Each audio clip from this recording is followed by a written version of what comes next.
or something between 220. There he goes!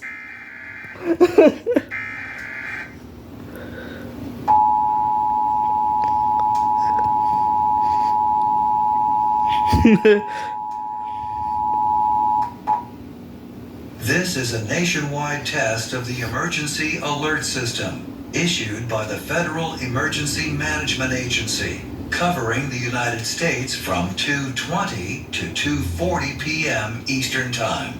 This is only a test. No action is required by the public. Run!